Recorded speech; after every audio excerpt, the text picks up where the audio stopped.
अफ़गान तालिबान की हट धर्मी के बायस पाकिस्तान और अफ़गानिस्तान के हालात कशीदा हैं। इस दौरान दोनों जानिब से तिजारती मामलात भी मुश्किल का शिकार हैं।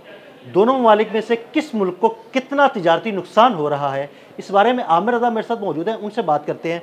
आमिर भाई, फितना हिंदुस्तान, ख्वारिज, ये सारे मामलात, भारतीय प्रॉक्सी, वहाँ से पाकिस्तान में कार्रवाइयाँ होती हैं, जिसके बाद पाकिस्तान और अफ़गानिस्तान के हालात इस वक्त कशीदा हैं।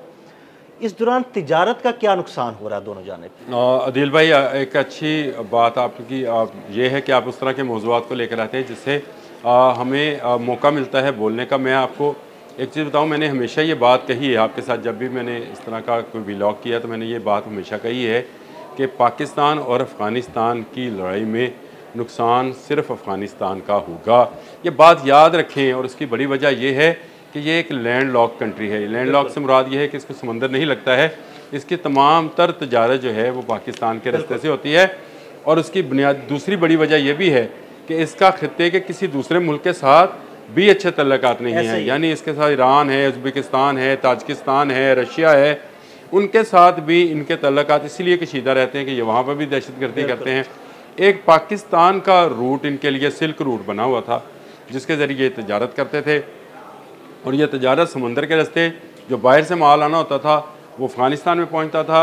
और पाकिस्तान का अपनी प्रोडक्ट्स जितनी भी थी वो भी मैं आपको अभी बताता हूँ कि अफ़गानिस्तान को उस पर कितना नुकसान होगा। लेकिन इसके साथ साथ जो अफ़गानिस्तान का खुश्क मेवा था, जड़ी बूटियाँ थी, ये वो प्रोडक्ट्स थी जो बैरून मुल्क भिजवाई जाती थी, वो भी पाकिस्तान के रास्ते से कराची या ग्वादर की पोर्ट पे जाती थी और वहाँ से दुनिया भर में भेजते थे। और इससे अच्छी खासी आमदन जो है अफ़गान गवर्नमेंट को होती थी। लेकिन पाकिस्तान का मामला ये है कि पाकिस्तान ने इस तजारती रास्ते को बंद रखा हुआ है। और बंद इसलिए रखा है कि अफ़गान गवर्नमेंट जो वहाँ तालिबान अबूरी गवर्नमेंट है, मुकम्मल गवर्नमेंट भी नहीं है, अबूरी गवर्नमेंट है, वो अपनी फितना बर्दाजियों और भारत नवाजियों से बाज नहीं आ रही है। और इसका नतीजा ये है कि दोनों मुल्कों के दरमियान जो तजारत है वो रुक गई है। अब आ जाए किसका नुकसान होगा, किसका फ़ायदा होगा, तो मैं ज़रा आपको इसका तकाबली जायज़ा बता देखें। पाकिस्तान से तकरीबन $2 अरब की जो बरामदात हैं वो जाती हैं अफ़गानिस्तान में। और अफ़गानिस्तान से तकरीबन 50-60 करोड़ डॉलर की जो हैं दरामदात हम करते हैं। और उसमें खुश्क मेवा और जड़ी बूटियाँ जिसका मैंने जिक्र किया है यही है। ये वो लीगल प्रोडक्ट्स हैं जो दोनों मुल्क आपस में करते हैं। अब पाकिस्तान की इकॉनमी की अगर बात करें तो ये $370 अरब की इकॉनमी है। यानी इसकी बरामदात 300, इसमें 2 अरब का कोई ज़्यादा फ़र्क नहीं पड़ता है। लेकिन फ़र्क क्या पड़ेगा? फ़र्क ये पड़ेगा कि जो 50-60 करोड़ डॉलर की अफ़गानिस्तान की डायरेक्ट पाकिस्तान को थी बरामदात थी, वो रुक गई। ये डायरेक्ट की बात मैंने सिर्फ इसलिए की है जो पाकिस्तान खुद से इस्तेमाल करता है। लेकिन जो इसके रास्ते से वो ट्रेड करता था वो 2.5-3 अरब की ट्रेड थी। बिल्कुल।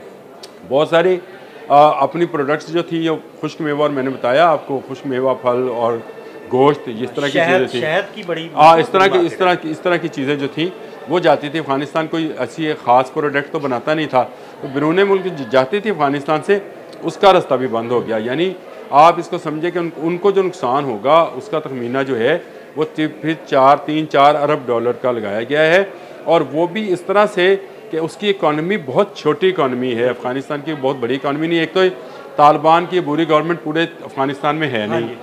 अब जो पाकिस्तान से प्रोडक्ट्स जाती थी वो बड़ी अहम हैं। और वो उससे अफ़गानिस्तान में आने वाले दिनों में आप देखेंगे कि वहाँ पर मैंने कहा था कि लोग छीन कर खाएंगे और लोग भूखे मरेंगे। और उसकी वजह ये है कि पाकिस्तान से आटा, खाद, चीनी, तेल, खुर्दनी ऑयल, अद्वियात, ये तमाम वो प्रोडक्ट्स हैं जो कि इंडस्ट्री बेस्ड होती हैं। आमिर भाई, आपने ये बात की, मैंने एक स्टोरी पढ़ी, उस स्टोरी के मुताबिक 8 में से 7 ख़ानदान अफ़गानिस्तान में ऐसे हैं जो ग़िज़ा की कमी का शिकार हो रहे हैं। हाँ जी, देखिए मैं तो आपसे कह रहा हूँ कि अभी मज़ीद आपको इस तरह की ख़बरें आना शुरू हो जाएंगी, क्योंकि उनके लिए ना ईरान ने अपने बॉर्डर्स खोलने हैं तजारत के लिए, ना रशिया ने, ना ताजिकिस्तान ने, ना उज़्बेकिस्तान ने, क्योंकि हर जगह पर इन्होंने कोई ना कोई इस तरह का दहशतगर्दी का पंगा जो है डाला हुआ है।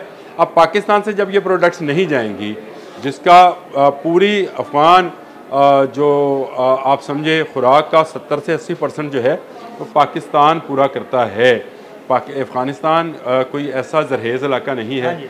पहाड़ी इलाके हैं, वहाँ पर छोटे छोटे खेत हैं और ज़्यादातर खेतों पर ओपियम उगाई जाती है, गंदम नहीं।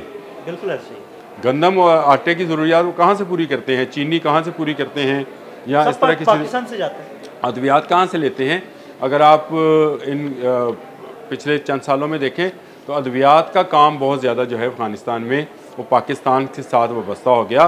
तो इस तरह से अफ़गान अवाम जो हैं उनको अपनी जान के लाले पड़ेंगे और अफ़गान अवाम जो हैं वो उठ खड़े होंगे तालिबान के ख़िलाफ़। तालिबान को शायद इस बात का अंदाज़ा नहीं है कि उन्होंने भारत से जो हाथ मिलाया है, तो भारत से तो उनकी सरहद मिलती नहीं है। भारत तो हमेशा ये कहता रहा कि आप वाघा बॉर्डर खोलें और उधर से आप तोरहम बॉर्डर खोलें ताकि मैं अपनी ट्रेड अफ़गानिस्तान के साथ कर सकूं। उसका डायरेक्ट रब्ता कोई नहीं है। चाबहार की बंदरगाह जो अफ़गानों के लिए कराची और उसके ग्वादर का नेमल बदल हो सकता था, वो भी ख़त्म हो गई। वहाँ से भी भारत का कंट्रोल ख़त्म हो गया। ईरान ने अपने बॉर्डर्स बंद कर लिए और ना सिर्फ बंद किए बल्कि मैंने पिछले दिनों आपके साथ एक व्लॉग किया था, मैंने उसमें बताया था कि 769 लोग जो हैं वो ईरान ने दहशतगर्दी के इल्ज़ाम में ना सिर्फ गिरफ़्तार किए बल्कि उनको तालिबान हुकूमत के हवाले किया कि भाई ये आपके लोग हैं, आप इन्हें रखें। और वहाँ पर भी सर्च एंड स्वीपिंग जो प्रोग्राम है जिस तरह से पाकिस्तान में हो रहा है वो चल रहा है और वहाँ से लाखों अफ़गानियों को बाहर निकाला जा रहा है। तो अफ़गानिस्तान लैंड लॉक होने के साथ साथ अब मैं समझता हूँ बिज़नेस लॉक मुल्क भी बन गया है। तो वहाँ पर कोई बिज़नेस रहेगा नहीं। तो ये अगर तजारत की बात करते हैं तो इसमें अफ़गानिस्तान का नुकसान ही नुकसान है और पाकिस्तान को इतना बड़ा नुकसान नहीं है जिसका बहुत ज़्यादा वबेला हमारे कुछ साबिक़ दौरे हुकूमत के लोग जो हैं मचा रहे हैं। नाम ले देता हूँ, असद कैसर साहब कह रहे हैं कि जी अपने इंटरेस्ट है आमिर भाई, उनके लाजमी बात है, वो इतने लंबे अरसे से कर रहे हैं। और सबसे बड़ा नुकसान जो होगा वो स्मगलिंग को होगा। ये वो ब्लैक इकॉनमी है जिसने पाकिस्तान का बेड़ा गर्क किया। बहुत अच्छी बात है ना, ये मैं तो कहता हूँ कि सबसे बड़ा नुकसान इनका होगा। स्मगलिंग का नुकसान होगा तो हमारा ब्लैक इकॉनमी जो हमें पता ही नहीं लगता था कि कहाँ से क्या आ रहा है। ये दिन रातों रात जो लोग आपने अरबपति और खरबपति होते देखे हैं, ये सारे ब्लैक इकॉनमी ही है। तमाम किस्म की स्मगलिंग बशमूल मंशियात, बिल्कुल, क्योंकि मैंने आपको कहा वहाँ ओपियम उगता है, गंदम नहीं। वो गंदम उगाते नहीं है क्योंकि ओपियम का 1 एकड़ जो है वो 38 से 40 लाख रुपए देता है। गंदम का क्या देता है भाई? तो इसलिए वो गंदम उगाने वाले लोग नहीं हैं, उनका काम मंशियात का है। और ये तजारत के भेस में वहाँ से जो स्मगलिंग हो रही थी उसकी बंदिश करना पाकिस्तान के लिए दोहरा फ़ायदा होगा। एक फ़ायदा तो ये होगा कि हमारी नौजवान नस्ल मंशियात से दूर रहेगी और दूसरा फ़ायदा ये होगा कि वो लोग जो रातों रात इस ब्लैक इकॉनमी के ज़रिए अरबपति खरबपति हो रहे थे वो रुकेगा। जो स्मगलिंग से माल, इलेक्ट्रॉनिक्स, गाड़ियाँ, इस तरह की चीज़ें आती थी वो रुक जाएंगी और पाकिस्तान की इकॉनमी को जो है बूस्ट मिलेगा। तो मेरा ख्याल है गवर्नमेंट का ये बिल्कुल सही फैसला है कि इन सरहदों को, इन तजारत को बंद रखा जाए जब तक ये तालिबान राय रास्त पर नहीं आते हैं और स्मगलिंग और मंशियात से तौबा नहीं करते। बहुत शुक्रिया आमिर भाई जी। बिल्कुल आमिर रज़ा ने बड़ी तफसील के साथ आपको बताया कि तिजारत बंद होने से दरअसल किसका नुकसान होगा। अदील अहमद और आमिर रज़ा को इजाज़त दीजिएगा। अल्लाह हाफ़िज़।